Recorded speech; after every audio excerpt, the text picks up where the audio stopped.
38,72,855 টাকা ব্যয়ে RCC drain নির্মাণ কাজ করতে যাচ্ছে দুপচাঁচিয়া পৌরসভা। 16 জুলাই বুধবার সকালে ওই নির্মাণ কাজের উদ্বোধন করেন পৌর প্রশাসক দুপচাঁচিয়া উপজেলা নির্বাহী অফিসার শাহরুখ খান।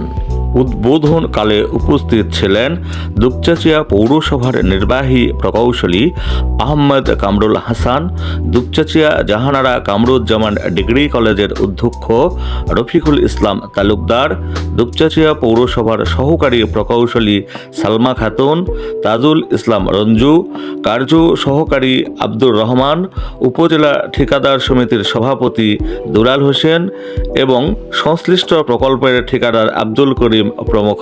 বগুড়া নওগাঁ মহাসড়ক হতে জাহানারা কামরুজ্জামান কলেজের গেটের পার্শ্ব পর্যন্ত আরসিসি ড্রেন নির্মাণ করা হবে বলে জানা গেছে। সন্ধানে ডেস্ক, দুপচাঁচিয়া, বগুড়া।